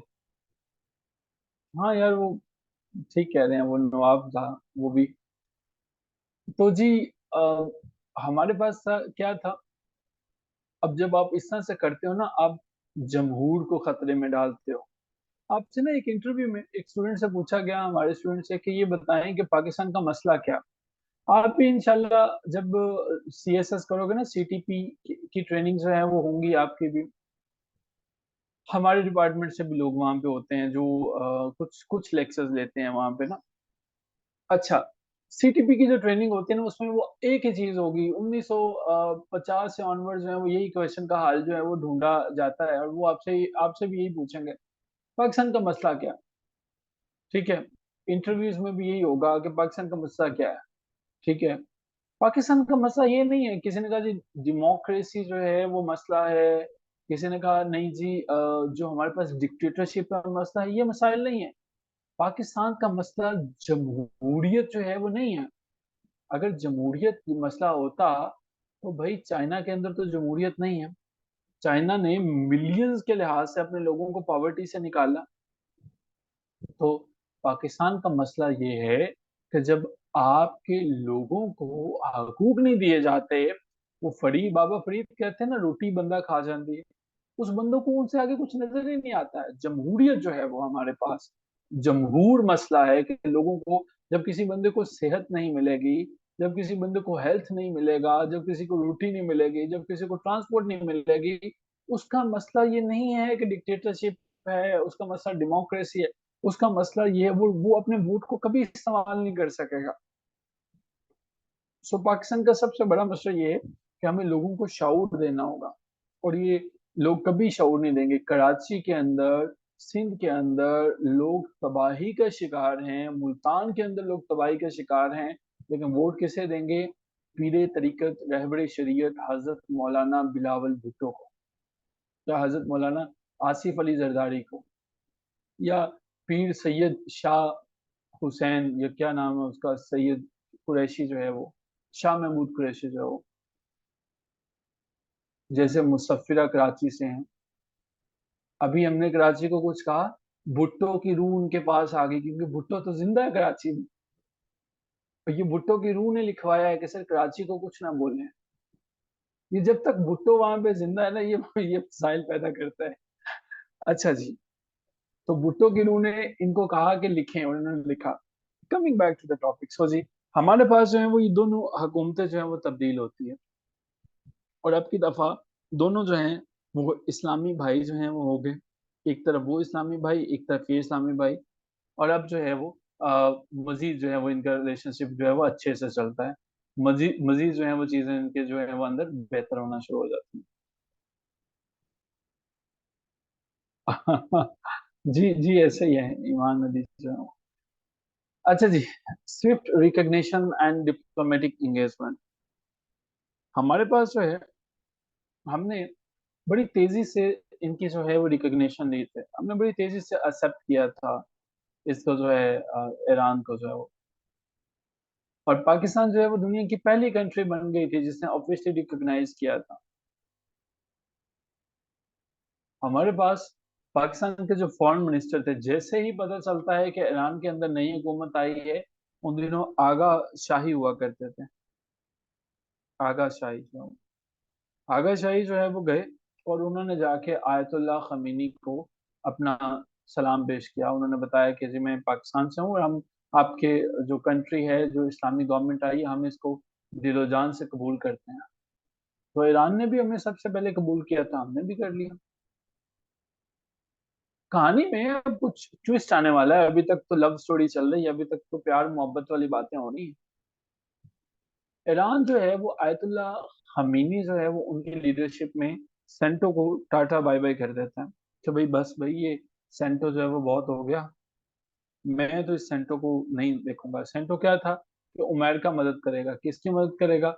अगर सोवियत यूनियन या किसी कंट्री ने जो है वो मेंबर कंट्रीज के ऊपर अटैक किया, लेकिन पाकिस्तान की मिसाल दुनिया के सामने आई। मतलब अमेरिका ने इन कंट्री से कह दिया कि जहां पे भी कोई मसला आए तो मैं भागने में सबसे पहले हूँगा। कुछ ऐसे ही हुआ। अब ममालिक इससे बाहर निकलना शुरू हो गए सेंटर से। उन्होंने कहा जब भी जरूरत पड़ती है, ये अमेरिका जो है वो ब्लॉक बना के निकल गया। सो ईरान ने, और वैसे भी ईरान जो है वो अब इस्लामी रेवोल्यूशन के बाद जो है वो गवर्नमेंट नहीं आ चुकी थी, सेंटो खत्म हो जाती। पाकिस्तान भी जो है वो इससे छोड़ देता। पाकिस्तान भी छोड़ देता। अब कहानी में ट्विस्ट ये आता है कि जिया जो है वो हमारे पास सुन्नी मुस्लिम है, और खुमैनी जो है, जो सुप्रीम लीडर है, वो है शिया मुस्लिम। अब पाकिस्तान के अंदर थोड़ा सा यहाँ पे मामला जो है वो तब्दील होता। इसके बावजूद फिर भी जो है वो पाकिस्तान और ईरान ने कोशिश की कि हम जो है वो शेयर्ड इस्लामिक आइडेंटिटी के ऊपर काम करें। इवन के जिया ने तारीखी अल्फाज जो है वो कहे। जिया ने खुमैनी के बारे में जो है वो ये कहा, ये वाले जो अल्फाज हैं 11 अप्रैल 1979 को, कि Khomeini is a symbol of Islamic insurgents. तो खुमैनी जो है वो इंसर्जेंस की इलामत है। अब हमारे पास जो है, इट मीन्स कि चीज़ें जो हैं वो मज़ीद बेहतर होती हैं। दोनों के दोनों कंट्रीज के अंदर जो है वो चीज़ें बेहतर से बेहतरीन जो है वो होने की तरफ जा रही हैं। ये हमारे पास जो चीज़ें हैं, जो रिलेशनशिप है, ये सारे के सारे डिपेंड करते हैं रिवॉल्ट। जो ऐसा बंदा इंसर्जेंसी कहते हैं, रिवॉल्ट में जो उठता है, ठीक है, बगावत। तो उसने कहा था कि ये इस्लामिक बगावत का जो है वो एक अमली नमूना है, सिंबल है। ठीक है, तारीफ की थी उसने कि यार इसने तो निजाम बदल के रख दिया। आयतुल्ला खमीनी जो है वो, इससे पता चलता है कि उसका ठीक ठाक इंप्रेशन था। आयतुल्ला खमीनी ने जब ये बात सुनी, उसने भी ठीक ठाक वैसे ही सेंटिमेंट्स दे दी। उसने कहा कि जिया जो है वो मुस्लिम यूनिटी के लिए काम कर रहा है, ये भी अच्छा लीडर है। वो मतलब हमारे जो दोस्त हैं ना, वो कहते हैं कि हम लोग आपस में एक दूसरे की तारीफ करते रहते हैं। तो ईरान को जो भी, जब भी हमने जो कुछ दिया, ईरान ने रेसिप्रोकेट कर दिया, वो वापस हमें कर दी। दोनों के दोनों जो कंट्रीज हैं, अब की दफा पीस को प्रमोट करते हैं। ठीक है। जब जिया साहब जो हैं वो अल्लाह ताला की जात को प्यारे हो गए, ठीक है, तब भी जो है वो आयतुल्ला खुमैनी जो है वो, इन्होंने अफसोस का इजहार किया। ठीक है। और इसके अलावा जो है वो ईद के मौके पे, ठीक है, वो जैसे लव लेटर्स नहीं किसी को भेजा करते थे पहले जमाने में, वो आयतुल्ला खुमैनी साहब जो है ईद कार्ड भेज दिया करते थे, ग्रीटिंग कार्ड्स भेज दिया करते थे। सर जी, ये ऑन द लाइटर नोट बता रहा हूँ, ऐसे वो कार्ड्स भेजा करते थे, तहाइफ का तबादला होता रहता। तो हमारे यहाँ जो है वो अच्छा रिलेशनशिप था ईरान के साथ। ईरान ने हमारी शिया कम्युनिटी के ऊपर बड़ा असर डाला। ईरान चूंकि अलम बरदार है शियाइज्म का, वहां पे रहते ही सारे के सारे शी हैं। तो उन्होंने ईरान को एक ही मसला था कि यार पाकिस्तान जो है वो ज्यादा सऊदी अरेबिया पे डिपेंड करता। सऊदी के ऊपर डिपेंडेंस कम होनी चाहिए ईरान की जो है और पाकिस्तान की जो है वो। ठीक है। सो ईरानी लीडर्स जो है वो कोशिश किया करते थे कि पाकिस्तान जो है वो सऊदी की तरफ ना जाए। ठीक है। ईरान की बात करें कि हम इन्हें सपोर्ट करते हैं, ये भी हमें सपोर्ट करें। अब की दफा पाकिस्तान के अंदर उन्होंने शियाइज्म को प्रमोट किया। अब जब शियाइज्म को प्रमोट किया तो हमारे पास पाकिस्तान के अंदर जितनी भी शियाइज्म की वेबसाइट्स थी सारी के सारी, उनमें खुमैनी जो है वो उसकी कोटेशन उसकी बातें जो है वो आना शुरू हो। सो इट मीन्स कि हमारे पास जो है वो चीजें पाकिस्तान के अंदर सेक्टेरियन जो वायलेंस है वो बढ़ने के चांसेस बढ़ गए। ईरान जो है वो अब पाकिस्तान वो अमेरिका के बड़े सख्त खिलाफ है। पाकिस्तान जो है वो अपने टाइज जो है वो अमेरिका से दोबारा ठीक कर लेता है। और अमेरिका के साथ हमारे बहुत अरसे तक ताल्लुकात ठीक रहते हैं, अनटिल अनलेस ट्रंप जो है वो पाकिस्तान के खिलाफ लिखता है और इमरान खान जो है वो टिट फॉर टैट करता है, उसको जवाब देता है, वो ठीक ठाक उसको जवाब देता है। Pakistan support during the Iran Iraq war. Iran हमारे पास जो है, मैंने बताया कि 1989 1979 1979 के अंदर 1979 के अंदर जो है वो आयतुल्ला खमीनी जो है वो ये कहते हैं कि भाई तुम लोग जो हैं, अगर मेरी गवर्नमेंट को नहीं मानते हो, मुझे अगर तुम लोगों ने तंग किया तो मैंने रेड शिया जो है वो पूरी की पूरी खित्ते में फैला दूंगा। जिसका मतलब ये है कि मैं उन तमाम के तमाम लोगों को भेज दूंगा जो कि फिर तुम लोगों का इलाज करेंगे, जो कि शियाइज्म को प्रमोट करेंगे। हाँ जी। हमारे पास जो है वो आयतुल्ला खमीनी जो है वो कहते हैं कि मैं जो है वो रेवोल्यूशनरी शियाइज्म को भेजूंगा। ईरान इराक की जो है वो जंग होती है, ईरान इराक की जंग जो है वो इनका अपना मसला है। हमारे लिए सिर्फ यही जानना जरूरी है कि हमने इनको जो है वो सपोर्ट किया। ठीक है। लेकिन फिर भी थोड़ी सी बात बता देते हैं कि ये हुआ क्या था, इंसिडेंट था क्या, क्या मामला जो है वो क्या हुए थे। ईरान इराक वॉर जो है वो एक कन्फ्लिक्ट था जो कि 1980 से 1988 तक जो है वो रहता है, 1988 तक रहता है। इराक जो है वो क्या करता है कि वो ईरान के कुछ हिस्सों पे कब्जा करने की कोशिश करता है। इराक जो है ईरान के कुछ हिस्सों पे कब्जा करने की कोशिश करता है, इन्वेजन करने की कोशिश करता है। यहाँ तक कि यूनाइटेड नेशन जो है वो इन्वेट करती है। उनकी रेजोल्यूशन नंबर 598 जो है ये बताती है कि ये गलत है और ऐसा नहीं होना चाहिए। इराक जो है, जब उससे पूछा जाता है कि यार ईरान इतना जबरदस्त कंट्री है, तुम इसके ऊपर क्यों हमला करने के लिए मतलब भागे चले आते हो, तुम्हें क्या मसला है, तुम भी मुसलमान हो, ईरान भी मुसलमान है, तुमने क्यों उसके ऊपर अटैक कर दिया। वो कहते हैं जी असल वजह है रूहुल्लाह खमीनी जो है इराक का लीडर। वो कहते हैं कि जी इसने ईरान के अंदर इस्लामिक रेवोल्यूशन जो है वो लेके आया है। तो भाई ठीक है, तुम्हें क्या मसला है, ईरान के अंदर रेवोल्यूशन आई है तो। वो कहते हैं जी ईरान के अंदर रेवोल्यूशन आई है तो अब इराक के अंदर भी रेवोल्यूशन आ रही है इसकी वजह से। अब ईरान की जो आइडियोलॉजी है मेरी कंट्री के अंदर भी जो है वो फॉलो की जा रही है। तो भाई इसका क्या मतलब है, फिर क्या हो गया, तुम क्या करोगे। अब जो है और इराक के अंदर बड़ा फेमस लीडर था जिसे दुनिया जो है वो जानती है, बहादुरी के नाम से। वो बड़ा जो आउटस्पोकन हुआ करता था, क्या नाम हो सकता है, बहुत आउटस्पोकन लीडर था इराक का। एक ही लीडर है इनका बड़ा फेमस, बताएं जरा। सद्दाम हुसैन। सद्दाम हुसैन इराकी पॉलिटिशियन था, पांचवा उनका जो है वो प्रेसिडेंट था 1979 से 2003। जज को अदालत में खड़े होकर कहता है you are dog, you are a dog, you are barking. So ji Saddam Hussein Iraq की तरफ से होता है। वो कहते हैं ये गलत कर रहे हो, ये थियोक्रेटिक स्टेट जो है वो तुम लोगों ने बनाई है। अब तुम लोग जो है वो शिया मुस्लिमिज्म को जो है वो फैलाओगे, इसकी वजह से ये जो सेक्टेरियन टेंशन है ना ये जनाब शुरू हो गई। वो कहता है कि मैं, इराक कहता है मेरे मुल्क के अंदर कभी कोई मसला हुआ नहीं था, ये खमीनी जो है वो इसने सही रेवोल्यूशन लॉन्च किए कि अब मेरे लोग भी जो है वो लड़ रहे होते हैं, शिया सुन्नीज्म का मसला बन गया। तो ये शिया सुन्नीज्म का मसला इसने किया। और मेरा ये ख्याल है कि पहलवी की हुकूमत वापस आनी चाहिए। ठीक है। पहलवी की हुकूमत जो है वो वापस आनी चाहिए। बहुत देर तक डिस्प्यूट चलते रहे, बहुत देर तक मामलात होते रहे, लेकिन मैंने आपको बताया कि सिंपली जो है वो ये इनके दरमियान जो है वो कहानी है सद्दाम हुसैन और इनके दरमियान। अब मजीद थोड़ा सा आगे देखते हैं। पाकिस्तान न्यूट्रलिटी, बड़ों की लड़ाई जो है, इन्हीं हरकतों की वजह से सद्दाम हुसैन के ऊपर डिक्टेटरशिप का इल्जाम लग गया था। सद्दाम हुसैन के ऊपर जो है वो बहुत से ऐसे मामलात थे जिसमें उनको उलझाया गया था। ठीक है, सद्दाम हुसैन जो है वो प्राइम मिनिस्टर रहा था, फिर उसके बाद जो है वो वाइस प्रेसिडेंट रहा था।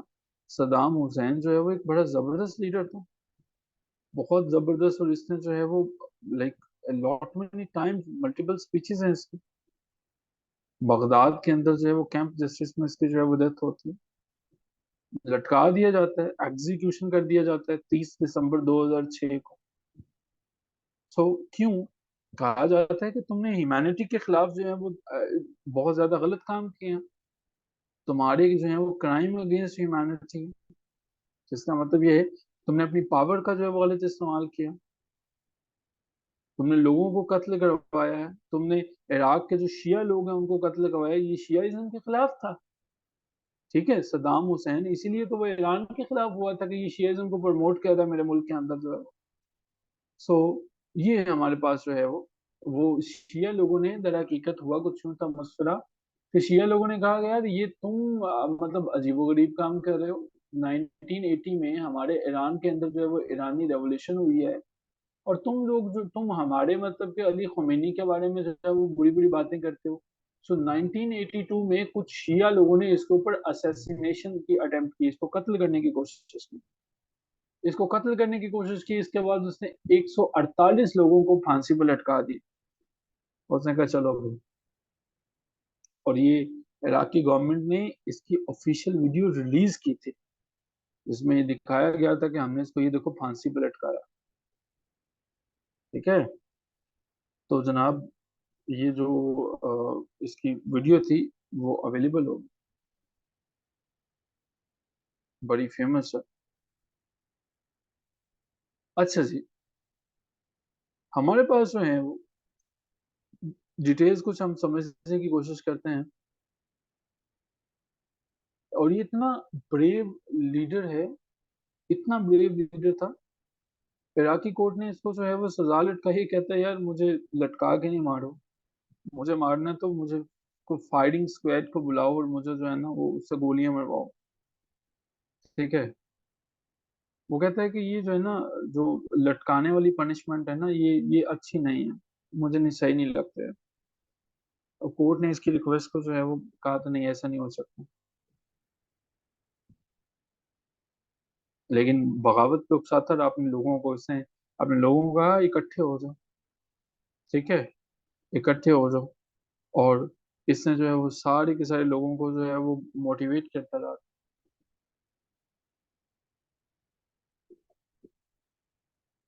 हाँ, मैं छोटी थी उस वक्त जब ये टीवी पे चल रही थी लाइव। ये तो अच्छा हो गया, बड़े होते मोस्ट प्रोबेबली फांसी उसकी रुक जाती, कुछ भी हो सकता था। हम्म, ये बस छोटे होने की वजह से ऐसा हुआ है, वरना हालात वो वाकयात बदल सकते थे। खैर, नहीं ये पता नहीं प्रोटेस्ट हुआ कि नहीं हुआ, ये तो अब वही देखेंगे। हमारा जो है वो टॉपिक ये नहीं है, हम थोड़ा सा वापस आते हैं। अच्छा, किधर चले गए हैं हम? हाँ, ये जो है वो पाकिस्तान के लिए जी अब अजीबोगरीब सा सुनहरी हो गया। पाकिस्तान किधर जाए, आगे कुआं पीछे खाई, हम क्या करें, हम किसकी तरफ जाएं? हमने कहा भाई हम न्यूट्रल हैं, क्योंकि हमने कहा भाई तुम दोनों ही ठीक हो भाई। हम लोग जो है वो अब इराक और ईरान जो है वो, हम क्या करें, दोनों मुस्लिम ममालिक हैं। ठीक है, ईरान ने हमें सपोर्ट किया, but that does that mean कि अब इराक के साथ बिगाड़ लें हम? हमने जो है वो न्यूट्रल रहने की कोशिश की, लेकिन फिर भी जो है हमने जो है वो आयतुल्लाह खमेनी को सपोर्ट किया। ठीक है, आयतुल्लाह खमेनी जो है वो ये कहता होता था कि पाकिस्तान जो है वो शियाइज्म को खुल खिला के सपोर्ट नहीं करता। ठीक है, पाकिस्तान जो है वो खुल खिला के सपोर्ट नहीं कर रहा। दूसरी तरफ शिया मुस्लिम जो है वो उनका इराक के अंदर और पाकिस्तान के अंदर वहां पे भी फिरका वारियत फैलना शुरू हो गई। तो वहां पे ईरान में अगर कोई मारा जाता तो शिया कहते हैं हमारे भाई मारे गए, इराक में मारा गया तो सुन्नी कहते हैं हमारे भाई मारे गए। ठीक है।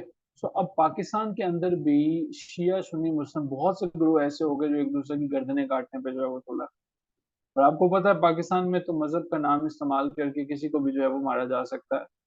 तो उसके लिए सिर्फ जरूरी ये है कि उस पे आप खुदा न खास्ता बुरे तरीके से कोई तौहीन का जो है इल्जाम लगा दें और फिर जो है वो मामला जो है वो हो जाए। पाकिस्तान जो है, अब हम लोग जो है वो सऊदी अरेबिया को बड़ा सपोर्ट करते थे। सऊदी अरेबिया हमारा माई बाप है, हम जब कभी परेशानी में गए हैं उनकी मेहरबानी है, उन्होंने हमें रियाल दी हैं, हमें सपोर्ट किया है। हमें कर्जा शर्जा दे देता, जब भी हम भीख मांगने जाते हैं सबसे पहले वो हमें देता। तो अब हमने जो है वो सऊदी अरेबिया को भी सपोर्ट किया, हम हमेशा ही दो कश्तियों में शिकार रहे हैं। तो अब हमारे पास ये भी मसला था कि कंट्री की सिक्योरिटी को कैसे मैनेज करें। पाकिस्तान का जो अलायंस था वो यूनाइटेड स्टेट्स के साथ भी था। तो ईरान जो है वो यूनाइटेड स्टेट्स के खिलाफ भी है, ईरान सऊदीया के खिलाफ भी है, और हमारे इन दोनों के साथ अच्छे ताल्लुकात। ठीक है। और ईरान जो है वो फिर भी हमें कहता है कि अच्छा चलो ठीक है, चल रहा है, चला लो, कब तक जो है वो चलता है। लेकिन कुछ एक ऐसा इंसिडेंट जो होता है जिसके अंदर जो है ना वो चीजें बड़ी बुरी तरह से हिलती हैं, बड़ी बुरी तरह से डिस्टर्ब होती हैं। अब वो क्या है, ईरान और जो है पाकिस्तान, पाकिस्तान भी प्रो सुन्नी है, ईरान जो है और पाकिस्तान ने भी किसी हद तक एंटी शियाइज्म के जो है वो खिलाफ हम लोग गए। इसीलिए तो हमारे यहाँ ये एक रेट्रिक जो है वो कि शिया काफिर जो है वो लगाया जाता है। अब आगे चलते हैं, उसकी वजह ये है कि हमने सपोर्ट नहीं किया ना, जैसे जरावाला के अंदर इंसिडेंट हुआ। क्या गवर्नमेंट पे किसी ने आपकी जो पॉलिटिशियंस हैं, I am not talking about the elect, ये जो हमारे पास आए हैं नॉन इलेक्टेड लोग आए हैं, इनके अलावा कोई सियासतदान ने कोई किसी ने जाके वहां पे ताजियत की, कोई पीएमएलएन का गया हो, कोई पाकिस्तान तहरीक इंसाफ का, पाकिस्तान तहरीक इंसाफ वाला तो खैर बंद है, कोई गया हो वहां पे जाके उसने जो है वो देखा हो, नून लीग गया हो, पीपल्स पार्टी बिलावल गया हो, ये लोग गए, वही गए ना जिन्होंने इलेक्शन नहीं लड़ने, अनवारुल हक काकर गया है, मोहसिन नकवी गया है, जिन्होंने नहीं आना। ठीक है। तो ये लोग हैं। जमात वालों की तो एक खैर अपना कहानी है, लेकिन बट ये यस, अच्छा है कि जमात वाले जो हैं वो गए हैं, दैट्स फाइन। पॉलिटिशियंस में से अगर कोई गया है तो सिराजुल हक साहब जो है वो गए हैं, फाइन। बाकी जो है वो जो लीडिंग पार्टीज हैं, जमात इस्लामी जो है वो इंशाल्लाह सूनर और लेटर ये बड़ी जमात बनेगी, लेकिन अभी तक के लिए जो है वो हमारे पास जो बड़ी बड़ी जिन्होंने हुकूमत की है पूरी कंट्री पे, वो लोग जो है वो नहीं गए। Support for the Gulf cooperation council जो है वो, अब ये जी गल्फ कॉपरेशन काउंसिल किस चीज का नाम है? गल्फ कॉपरेशन काउंसिल, ये बेसिकली एक रीजनल जो है वो कॉपरेशन थी, जो कि हमारे पास कुछ कंट्रीज जिनका नाम मैं आपके सामने जो है वो लिख देता हूँ, उनके दरमियान जो है वो इस्टेब्लिश होती है। जिनमें हमारे पास सबसे पहले आ जाता है बहरीन आ जाता है, फिर हमारे पास कुवैत आ जाता है, फिर ओमान आ जाता है, फिर हमारे पास कतर आ जाता है, फिर हमारे पास सऊदी अरेबिया आ जाता है। ठीक है। सो और इसके अलावा जो है वो यूनाइटेड अरब एमिरेट्स यूएई जो है वो हमारे पास आ जाता है। ठीक है। रियाद के अंदर जो है ये इसका हेडक्वार्टर है, और ये जनाब 1981 के अंदर जो है वो बनाई जाती है। इसको जो है वो हम गल्फ कॉपरेशन काउंसिल यानी जीसीसी के नाम से भी जो है वो जानते हैं। ठीक है जी, जीसीसी के नाम से हम इसको जो है वो जानते हैं। अब होता क्या है जी, जीसीसी के नाम से जो है वो जानते हैं, गल्फ कॉपरेशन जो है 1981 में बनती है। पाकिस्तान जो है वो, अब पाकिस्तान से कहा जाता है कि जी ताउन फरमाएं आप। ठीक है। वो एक जगह ना आ, उन्होंने कहा कि जी ताउन कीजिए, हम लोग यहाँ पे जो है वो स्विमिंग पूल बना रहे हैं। तो वो बंदा गया, उसने जाके तीन चार जो है वो पानी की बड़ी बड़ी बाल्टियां ला के दे दी कि जनाब ये पानी मेरी तरफ से शामिल कर लिया उसके अंदर। सो हमने, हमारे पास जो हमारा दाब है था हमने वही देना था, तो हमने भी भेज दिए फौजी अपने। हमने कहा चलो भाई ठीक है, तुम लोगों को चाहिए ताउन चाहिए, ये लो फिर 40,000 के करीब फौजी। ठीक है। और हमने कहा कि चलो इसी बहाने अल्लाह ताला की जात ने उनके रिस्क का, रोजी रोटी का बंदोबस्त कर दिया। ठीक है। 40,000 जो है वो हमने पर्सनल जो है वो दे दिए। और उसके साथ उन्हें बता भी दिया कि ये हमारे जो है वो बहादुर नौजवान हैं, अल्लाह के फजल करम से इन्होंने अगर हमारा मुल्क का तहफ़्फ़ुज़ किया है तो करेंगे तुम्हारा भी। तो वो लोग जो हैं वो फिर वहां पे चले गए। ये हमारी तरफ से भी तावन था, जो कि एक नाकाबिल फरामोश तावन है, और इसको कभी भी हम भुला नहीं सकते। अच्छा जी, चैलेंजेस और डिप्लोमेसी जो है वो हमारे पास जो है वो, अब टेंशन जो है वो जनाब ईरान और सऊदी अरेबिया के दरमियान कुछ और भी जो है वो गहरी हो जाती है। ईरान और सऊदी अरेबिया के दरमियान जो टेंशन है ना वो बढ़ती हैं। नईम साहब ऐसी तस्वीरें ना भेजें, आप हमें जो है वो गुनहगार कर रहे हैं। अच्छा जी, अच्छा जी, ये लाइक हो गया, आप साहब को हम लाइक कर देते हैं जी। चैलेंजेस इन डिप्लोमेसी, ये जो हमारे पास टेंशन है ना ईरान और सऊदी अरेबिया जो है, इन दोनों के दरमियान टेंशन बढ़ जाती है 1987। 1987 के अंदर मक्का इंसिडेंट होता है। ये मक्का इंसिडेंट होता क्या होता है मक्का इंसिडेंट जो है वो, 1987, ये 31 जुलाई की सुबह थी। हाजी जो है वो अपनी रूटीन से हज जो है वो अदा करने के लिए निकलते हैं। मामला ये होता है कि क्लैश हो जाता है, कि झगड़ा हो जाता है किन के दरमियान, शिया जो है वो, शिया जो हमारे पास हैं हाजी हैं उनके दरमियान, और इसके साथ साथ जो है वो हमारे पास हैं सऊदी अरेबिया के जो लोग हैं, सऊदी अरेबिया के जो सिक्योरिटी फोर्सेस हैं उनके दरमियान, और जो शियाइज्म है, शिया ईरान से गए हुए हाजी हैं, इनके दरमियान जनाब तनाज़ा हो जाता है। अब यहाँ पे सऊदी अरेबिया के अंदर 400 ईरानी जो हैं वो मारे जाते हैं, 400 लोग जो हैं वो मारे जाते हैं। अब बड़ी बुरी बात थी, एक झगड़ा, एक मैस्कर, कुछ कंट्रीज ने कहा ये तो कत्ले आम है। इससे सऊदी अरेबिया के दरमियान और ईरान के अंदर जो है वो टेंशन और बढ़ गए। ठीक है, और बढ़ गई। सऊदी अरेबिया को दर हकीकत मसला था ईरान की 1979 की रेवोल्यूशन से, कि उसने शियाइज्म को प्रमोट करना शुरू कर दिया। सो अब हमारे पास ये वाली चीजें जो है वो होना शुरू हो जाती हैं। तो 1987 का मसला है कि और प्रॉब्लम जो है वो पैदा हो जाती है। पाकिस्तान के लिए जियाउल हक साहब को ये पता चलता है, वो कहते हैं हमने न्यूट्रल रहना। ठीक है, हम किसी के खिलाफ भी जो है वो बात नहीं करेंगे, और हम किसी के खिलाफ भी पार्टी नहीं करेंगे। भाई हमने 40,000 फौजी भेजा हुआ है, अगलों ने वो वापस भेज दिया तो क्या होगा। सो हमने जो है वो खामोशी ही एहतियात करना जरूरी समझे, कि बस यही जो है वो अच्छा है। अभी तक ये चीज डिस्प्यूटेड है कि कितने लोग जो हैं वो वहां पे मारे गए, क्या क्या चीजें हुई, सारे के सारे मामला जो हैं वो हुए।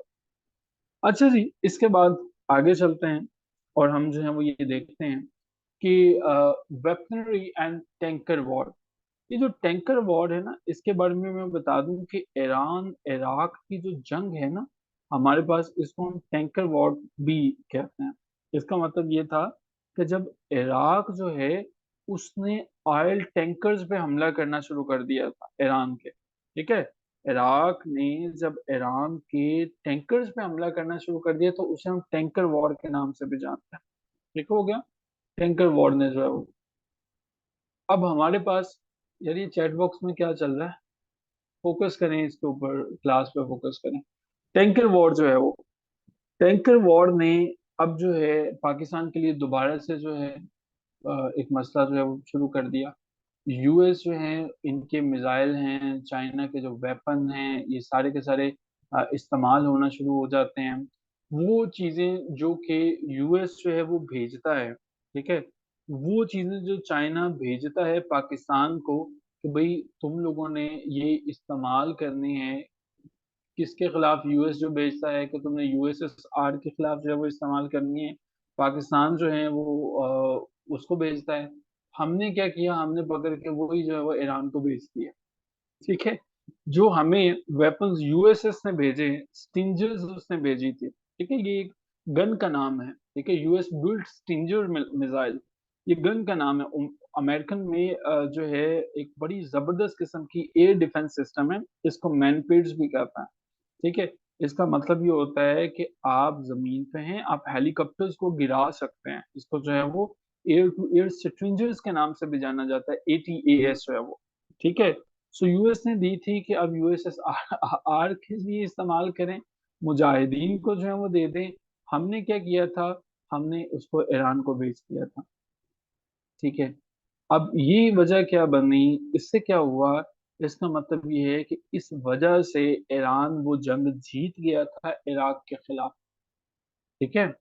इराक के खिलाफ जो टैंकर वॉर थी, वो इसलिए जो है वो जीता था क्योंकि पाकिस्तान ने जो है वो उसको यूएस बिल्ड स्टिंजर मिसाइल जो है वो भेज दिया था, वो बेच दिया था। ठीक है, हमने दिए नहीं थे।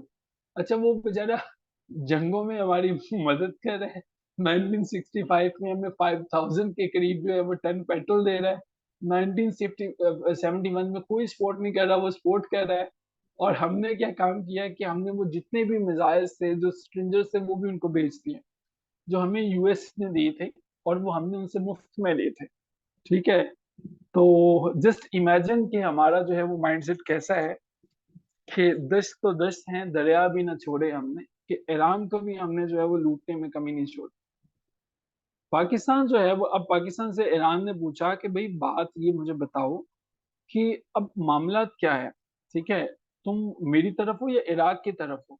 पाकिस्तान ने कहा जी मैं बस क्या बताऊं आपको, मैंने कभी इराक को खुल के सपोर्ट नहीं किया। पाकिस्तान ने कहा मैं इराक को बिल्कुल सपोर्ट नहीं करता। ठीक है, लेकिन देखें, आपको जितनी भी मदद की जरूरत है वेपन्स की, वो मैं देता हूँ। अगर आपको कोई माली मदद चाहिए तो चले, मैं वो भी तंग होके थोड़ा कर देता हूँ। ठीक है। लेकिन आपको तो पता है कि 40,000 फौजी जो हैं वो मैंने जीसीसी को भी दिए हुए हैं। तो अ, बस मेरी तरफ से भी ना ही समझें आप, मैं हूँ। तो हमारा कुछ ऐसा जवाब था, मिलजुल के। ठीक है, हमने कहा कि जी हमने तो 40,000 फौजी उनको भी दिए हुए हैं। हमने इराक जो है वो, उसकी हमने खुल के मुखालफत नहीं की। हमने कहा यार हमारा क्या मसला है, ठीक है चलता है तो चलता चला जाएगा। अब की जी जी, हमने बेचे थे, दिए नहीं थे, बेचे थे ईरान को, और ईरान ने हमें चीजें मुफ्त में दी थी। ठीक है। Despite immense pressure from the United States and the other Arab states, Pakistan refrained from openly supporting Iraq and instead provided operational and financial aid to Iraq. ठीक है। और उसने ये कहा कि हमारे पास जो है वो जनाब, हमने तो अपने फौजी वहां पे लगाए हैं। सो ये पीरियड जो है वो हमें समझ में आता है कि ये पीरियड जो है वो हाईली कॉम्प्लेक्स पीरियड था, जिसमें जो है वो पाकिस्तान के लिए बड़ा मुश्किल था कि अपने रिलेशनशिप को बरकरार रखे ईरान के साथ भी, यूनाइटेड स्टेट्स के दरमियान। ठीक है। तो इनके दरमियान भी चीजें जो है वो चलती हैं। इराक को क्या सपोर्ट किया, इराक को हमने हथियार दिए थे, वेपन्स दिए थे, और उससे उसने टैंकर वॉर जीत ली। अब कहानी में एक नया करेक्टर आता है और हमारे पास आ जाता है जी सोवियत यूनियन। सोवियत यूनियन को क्या सूझती है, सोवियत यूनियन जो है वो अफगानिस्तान के ऊपर इन्वेट कर देता है। ये बात है दिसंबर 1979 की। सो सोवियत यूनियन, अजीबो गरीब किस्म का माइंडसेट। उसने क्या किया, और जब मैंने सोवियत यूनियन कहा, सोवियत यूनियन का मतलब है union of Soviet socialist republics. इसका मतलब ये है कि एक ऐसा इत्तेहाद था मुख्तलिफ ममालिक के दरमियान, जो कि चला था 1922 से शुरू हुआ था, 1991 तक ये इत्तेहाद जो है वो चलता है।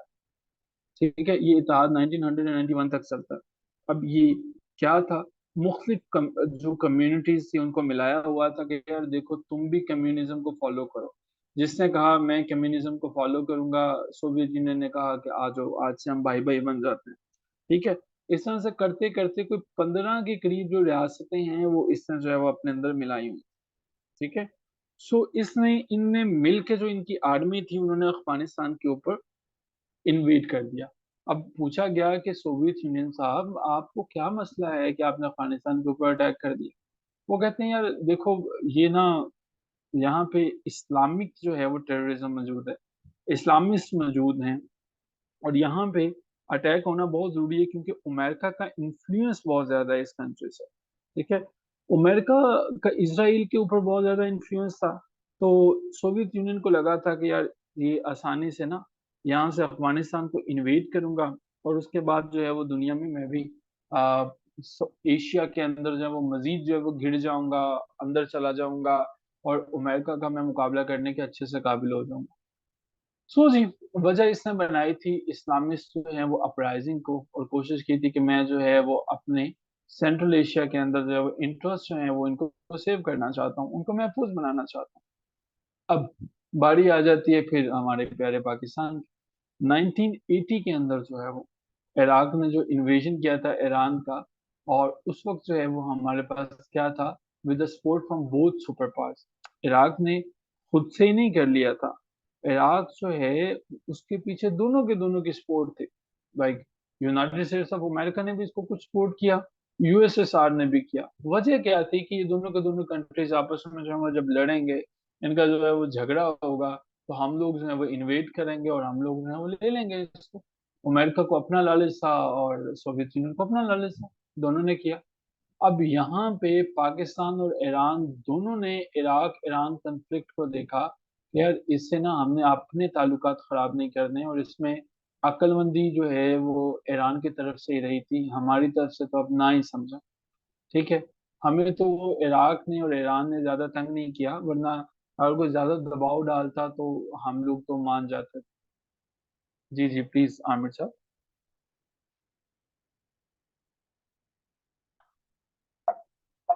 वेरी गुड, नींद आ रही है तो सो जाए आमिर भाई, क्लास में सो जाए। मैं अक्सर औकात गाड़ी पे जा रहा होता हूँ लाहौर में, तो मुझे नींद आती है, गाड़ी साइड पे करके मैं वहां पे सो जाता हूँ। आप क्लास में सो जाएं, कोई बात। नींद आए जहां पे आए, जिधर आए वहीं पे सो जाना चाहिए, नींद के साथ कंप्रोमाइज नहीं करना। ठीक है, हमारे पास कहानी में आगे चलते हैं। आमिर यार थोड़ा सा रह गया, बस कंप्लीट करते हैं। थोड़ा स्लो चलें, आमिर देखिए मुसफ़िरा कह रही है कि थोड़ा स्लो चलें, 12 12:30 एक भी हो जाए, लेकिन आहिस्ता आहिस्ता आहिस्ता जो है वो मुकम्मल करना चाहिए। जरा तेजी के साथ हम चल रहे हैं तो वैसा नहीं होना चाहिए। अच्छा जी, अब हुआ क्या, सोवियत यूनियन जो है उसने अटैक किया, पाकिस्तान जो है उसके ने सपोर्ट किया, और आप जानते हैं कि जो सिचुएशन रही उससे क्या बना, उसके साथ जो है वो चीजें कैसे मूव की। सोवियत यूनियन जो है, किस्सा मुख्तसर ये कि सोवियत यूनियन को अफगानिस्तान से निकाल दिया गया। कैसे निकाला, ये कहानी आप सबको पता है। और ईरान और पाकिस्तान के दरमियान रिलेशनशिप और अच्छे हो जाते। सोवियत यूनियन के अंदर एक कौम जो है वो जीत जाती है, और वो हमारे पास है अफगान मुजाहिदीन। ठीक है, अफगान मुजाहिदीन जो है वो जीत जाते हैं। और ये मुजाहिदीन वही थे जिनको पाकिस्तान ने और ईरान ने मिलजुल के सपोर्ट किया था। पाकिस्तान सपोर्ट फॉर तालिबान, हम लोग क्यों सपोर्ट करते हैं तालिबान। अब पाकिस्तान ने जो सपोर्ट किया था, पहली बात तो ये है कि हम लोगों को तो डॉलर मिल रहे थे भाई, सदियों से हम लोग भूखे थे, भूखे हैं, अल्लाह ना करे भूखे रहेंगे।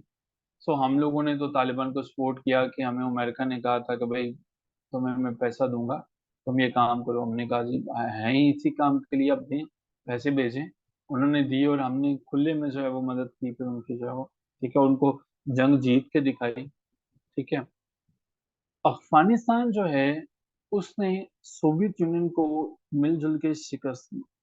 बेनजीर भुट्टो जो है उसने वाजिया तौर पर अफगानिस्तान की फोर्सेस को जो है वो सपोर्ट किया। बेनजीर भुट्टो जो हमारे पास पाकिस्तान की प्राइम मिनिस्टर रही हैं, 11th और 13th जो है वो प्राइम मिनिस्टर, 1988 से 1990 तक, 1993 से 1996 तक पहली वुमेन है जो डेमोक्रेटिक गवर्नमेंट जो है वो उसकी हेड होती है यहाँ से। और ये एक लिबरल पार्टी थी। ठीक है, जब इनको जो है वो 27 दिसंबर 2007 में मार दिया जाता तब तक रहती है। सो जी, ये लोग जो हैं वो बेनजीर भुट्टो पाकिस्तान खुल खिला के जो है वो सपोर्ट करता।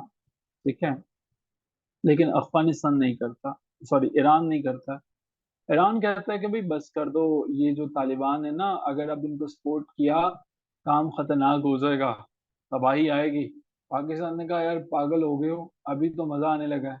ठीक है, तो हमने गवर्नमेंट के लेवल के ऊपर जो है वो, गवर्नमेंट की सतह के ऊपर जो है वो सपोर्ट करना शुरू कर दिया।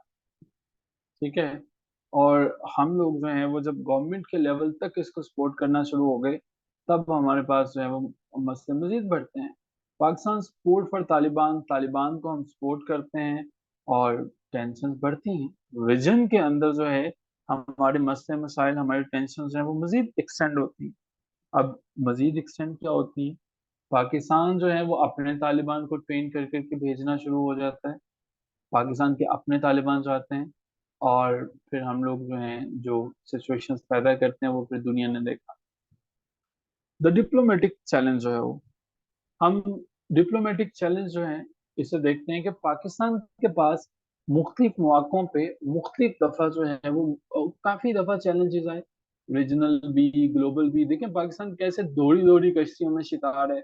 यूएस को सपोर्ट करूं ईरान नाराज हो जाएगा, इराक को सपोर्ट करूं ईरान नाराज हो जाएगा, सऊदी को सपोर्ट करूं ईरान नाराज हो जाएगा। और हमने इनमें से किसी को भी नाराज नहीं होने दिया। हमने कहा नहीं नहीं नहीं, किसी को भी नाराज नहीं करना। सो यूएसए को और इन तमाम चीजों को हमने जो है वो डिस्टर्ब नहीं किया। यहाँ पे हम रुकते हैं जी, द डिप्लोमेटिक चैलेंज तक। पेज नंबर हमारे पास 83 है आपके नोट्स पे। नईम साहब अपडेटेड फाइल प्लीज शेयर कर दीजिएगा। जो मैंने समझाया है मुझे यकीन है कि आप लोगों ने इसको ध्यान से समझा, आप लोगों को समझ में आया। ये बहुत इंपॉर्टेंट है और हमारे जो है वो टॉपिक जो है मुस्लिम कंट्रीज के साथ जो रिलेशनशिप है उसमें ये आता होता है। ठीक है, नेक्स्ट क्लास में हम इसको कंप्लीट करेंगे और रशिया यूक्रेन का जो मसला है उसको भी डिस्कस करेंगे, ताकि अगर हाल ही में ये जिनका स्पेशल है उसमें जो टॉपिक आ जाता है उसके अंदर इसको कवर कर सकते। सो जी, दिस इज समथिंग। मुजम्मिल साहब भी आज तो हमें क्लास में नजर आ रहे हैं। Muzammil, great. This is something for today. I am sure कि आप सबने क्लास को ठीक ठाक तरीकों से एंजॉय किया होगा, सीखा होगा। My health was not well तो मैं पहली दो क्लासेस नहीं ले सका आज, बट जैसे मैं बेहतर हुआ आई थॉट कि इसको जरूर लेना चाहिए। जी, आप दो क्वेश्चंस हैं, प्लीज पूछिए।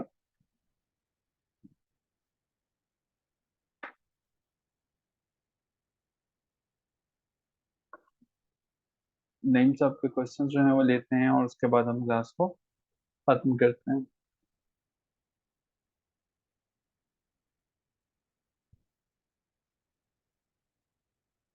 इसकी आउटलाइन जो है वो प्लीज आप बनाइए और कोशिश करें कि इसको एज सुन एज पॉसिबल जितने अच्छे से जो है वो हो सके वो अटेंड करें। ठीक है, आप जब इसके ऊपर काम करते हैं और आप मेहनत करते हो तो अल्लाह ताला की ज़ात जो है वो आपको ज़रूर ज़रूर अजर देती है। ठीक है, तो अगर आप इसको छोड़ देते हो, अगर आप ये कहते हो कि नहीं यार इसको मैं बाद में ही कर लूंगा, तो देन फिर जो है वो मुश्किल हो जाता है। ठीक है, Why 1970 war was called 17 days war?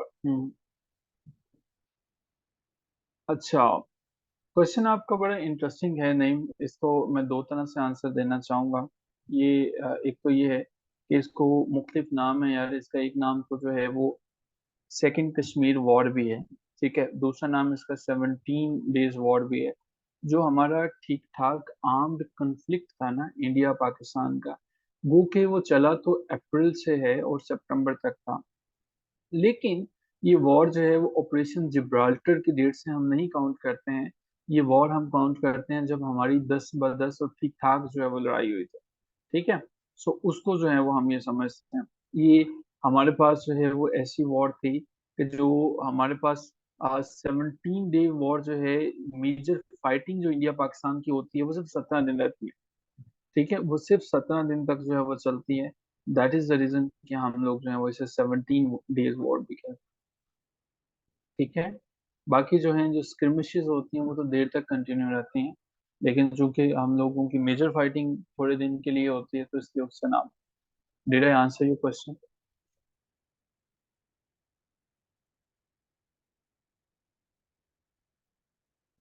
देखो यार, हमारा इजिप्ट के साथ कोई मसला था नहीं। नहीं, हम लोगों का तो इससे अंदाजा लगा लें कि हमने तो अपने मोहसिन ईरान जो है उसको भी असला बेच दिया था।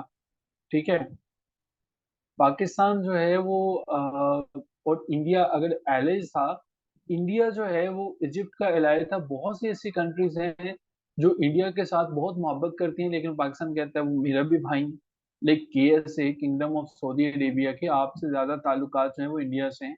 UAE के ताल्लुकात आपसे ज्यादा इंडिया से हैं। ठीक है, मोदी को like they are presenting the orders and the prizes and all the things. ठीक है, तो हम लोग जो है वो ये कह सकते हैं कि ये सिचुएशन जो है वो इंडिया जिसका एलाय है, लाजमी नहीं है कि वो सिर्फ इंडिया का ही होगा, पाकिस्तान भी उसका बनेगा। नहीं, ये सेक्टेरियन जब टेररिज्म तो शायद नहीं, जब सेक्टेरियन वायलेंस होता है शियाइज़्म और सुन्नीइज़्म के दरमियान, लोगों के दरमियान इमेज ज़रूर खराब होता है, और स्टेट टू स्टेट जो है वो अभी उसके बाद कल हम देखेंगे ईरान के साथ हमारे ताल्लुकात बिगड़ते ये हैं कि ईरान से हमने टैपी जो है वो गैस पाइपलाइन मुकम्मल की हुई है। ईरान ने अपनी कर दी, हमने वो नहीं की। तो ईरान अब हमें कह रहा है कि यार कुछ शर्म करो, अपने हिस्से की लाइन तो मुकम्मल करो।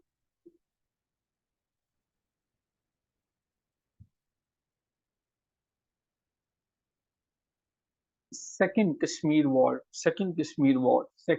वॉर। कश्मीर के लिए ये दूसरी जंग है ना, जो पाकिस्तान ने ऑपरेशन जिब्राल्टर शुरू किया था। इसका मकसद पता है क्या था? इसका ये था कि हम इन्फिल्ट्रेट करेंगे, हम अपनी फोर्सेस को जम्मू एंड कश्मीर के अंदर जो है वो उतारेंगे, ठीक है?